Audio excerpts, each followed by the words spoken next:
La caravana de grandes artistas que visitan a Colombia este año nos traerá a un cantautor español de culto, con seguidores fieles que conocen sus letras a la perfección y con nuevos adeptos entre públicos de todas las edades.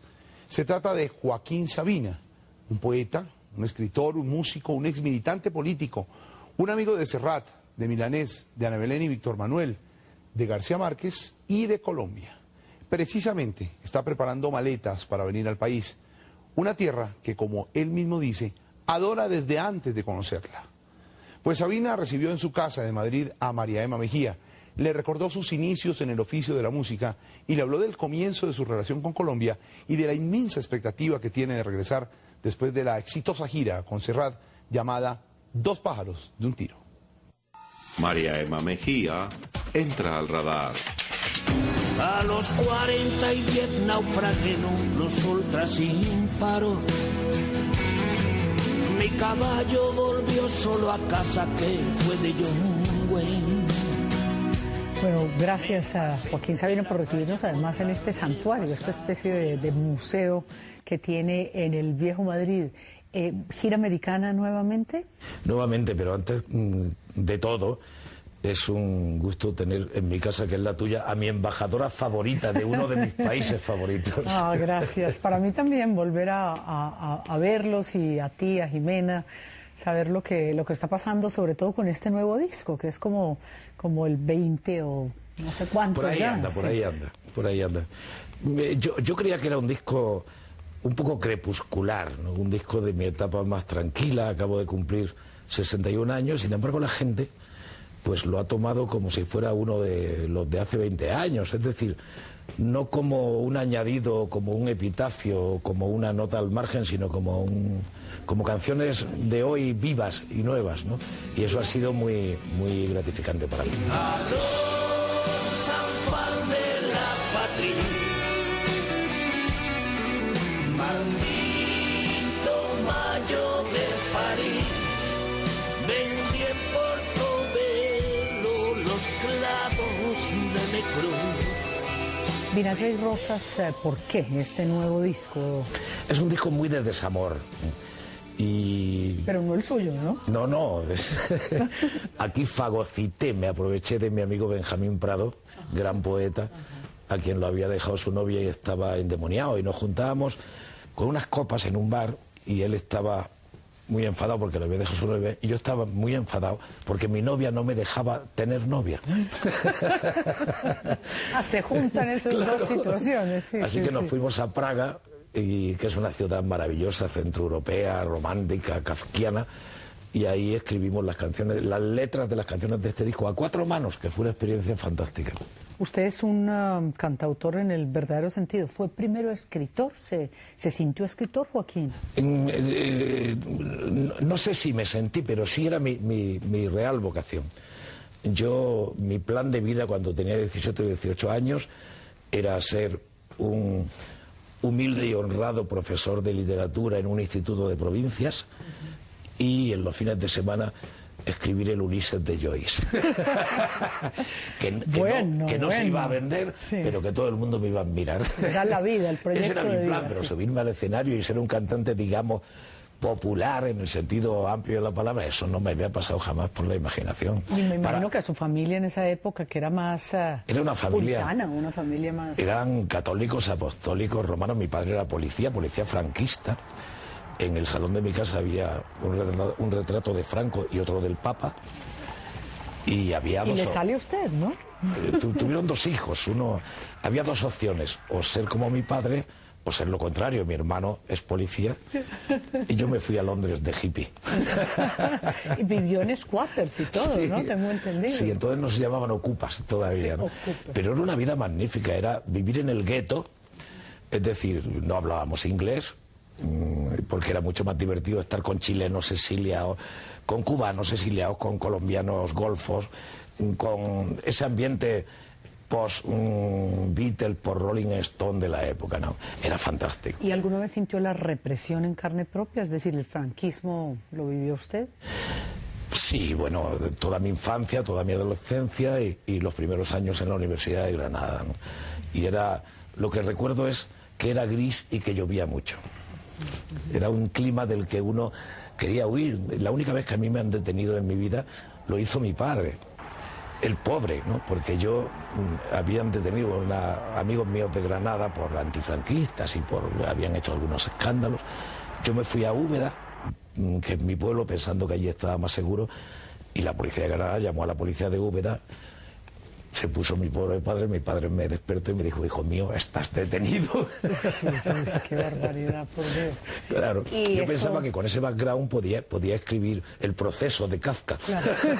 Literalmente, Claro. pero la música, ¿cuándo llega? ¿La composición, o dijéramos una guitarra? Claro, yo escribía, pero estando en Londres, en ese gueto, medio hippie, me di cuenta, yo estaba fregando platos, haciendo ensaladas, haciendo lo que fuera, y me di cuenta que en algunos restaurantes donde iba a cenar había gente que cantaba y tocaba peor que yo y que ganaba más.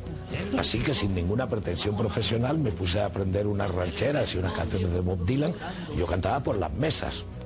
De pie por las mesas, como hace tanta gente, ¿no? Y luego ya, muerto Franco, a la vuelta a España, yo tenía 28 años, no iba a pedirle dinero a mi padre, y por azar siguió ese oficio hasta hoy. Colombia, ¿por qué? ¿Dónde nace esa afinidad con nuestro país? Sé que usted quiere mucho América Latina, pero creo que tiene una pasión especial por Colombia. Es que la pasión por Colombia es previa a conocerla, ¿no? Es decir, nace en Macondo, ¿no? ¿Cómo no, no? Leer eso para mi generación fue un descubrimiento tan... En España la literatura era muy seca, muy realista, y esa magia, ese deslumbramiento fue fantástico. Luego tuve la suerte, estos oficios tienen un lujo increíble. Luego tuve la suerte primero de conocer y de admirar, y luego de hacerme amigo del Gabo. Y luego me fascina de Colombia. Uno cuando va piensa la violencia, los años de guerra, todos los conflictos, los refugiados, los movimientos de población y tal. Lo que no sabe uno hasta que va es que es la gente más guapa y más feliz del mundo dentro de esos cataclismos, ¿no? Eso nunca me lo he explicado, pero es la gente más divertida, más dispuesta a divertirse, más guapa en todos los sentidos, ¿no? Es una maravilla el ese carácter contraste, colombiano. ¿no? Sí. Por un lado una violencia. Sí, sí. ¿Le preocupa esa violencia? Dijéramos las FARC. ¿Usted qué le diría si tuviera la ocasión de hablar con las FARC o de enviar un mensaje como la violencia de ETA, que en algún momento pudo haber usted legitimado o pensado que era un... De la de ETA, espíritu? los españoles de izquierda de mi generación, cuando el franquismo, no es que estuviéramos con ETA, pero justificábamos un poco la violencia legítima contra un poder ilegítimo, ¿no? En el caso de Colombia, yo creo que ya no hay... Yo creo que son primero unos vejestorios y luego unos adolescentes que no saben ni por lo que luchan, ¿no? Yo creo que lo que hay que decirles es que estamos en el siglo XXI. O sea, que hay vías democráticas también para hacer oposición, claro, y para además hacer de izquierdas. Colombia es un país tan vivo y tan despierto y tan laboratorio de todo lo que puede suceder. Y desde luego me parece absolutamente vital y fundamental legalizar las drogas.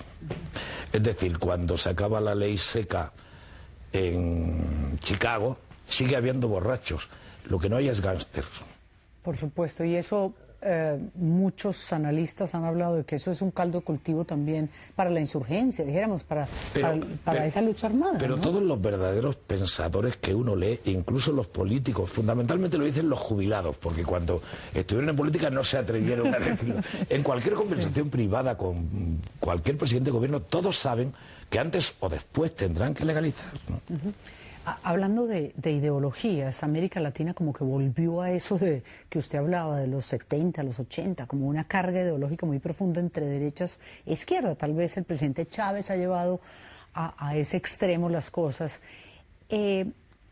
¿Cómo lo ve usted? Usted que ha sido una persona de izquierdas, ¿dónde hay ese error en América Latina de radicalizar las cosas? Bueno, yo creo que el error es de las enormes diferencias con las que se reparte el ingreso público, ¿no? Es decir, pobres, muy, muy pobres, ricos, muy, muy ricos. Pero eso hay muchos modos de hacerlo desde la izquierda. Fíjese usted el éxito mundial de Lula, ¿no? Es una manera de hacerlo. Otra manera es la de echar... La reducción de la pobreza allá, la mayor equidad. Las cifras en la mano. Otro modo de hacerlo es como lo hizo Cuba hace demasiados años. Ahora ya... La Cuba del principio de la revolución. Claro, la Cuba de nuestras ilusiones, la revolución romántica. ¿Está desilusionado usted de Claro que sí, izquierdas? pero las revoluciones envejecen como envejecen las personas y se anquilosan y hay que renovarlas de alguna manera, ¿no? Y luego yo creo que es una tragedia para todas las izquierdas del mundo que pretenda representarnos un tipo como Chávez.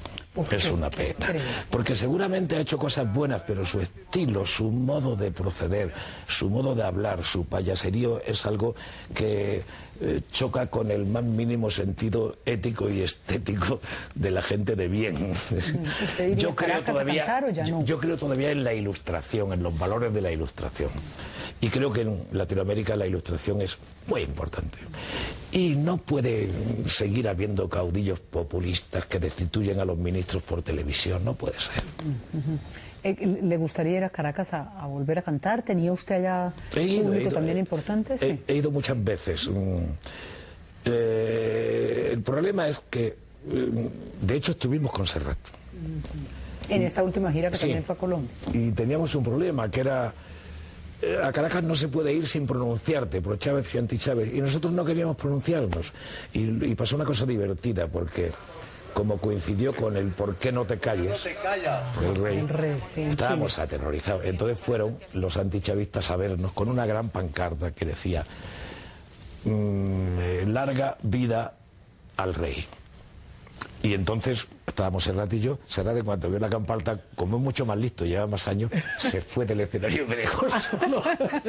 Y le tocó y a mí poner lo la único cara. que se me ocurrió fue decirles, miren ustedes, nosotros somos de fuera, no estamos muy al tanto de lo que pasa aquí, ni queremos opinar, pero que sepan ustedes que somos republicanos. Una manera y con tramposa y digna de salir. Sí, se desarma cualquiera, sí. Bueno, y esta gira a Colombia, el 22 y creo que 24 estará en Bogotá y en Medellín. ¿Qué va a cantar? ¿De todo? Sí, haré 6 o 7 del disco nuevo, pero también cantaré de todo. Pero me apetece mucho porque en el concierto en Bogotá con Serrat disfruté mucho y vi cuánto se había metido mi socio y amigo, el pájaro de un tiro, en el corazón de los bogotanos y sobre todo de las bogotanas. Alumbrar el amanecer, muertos de frío, se arropar con la sensatez del desvarío, tuyo y mío, de vuelta al hogar.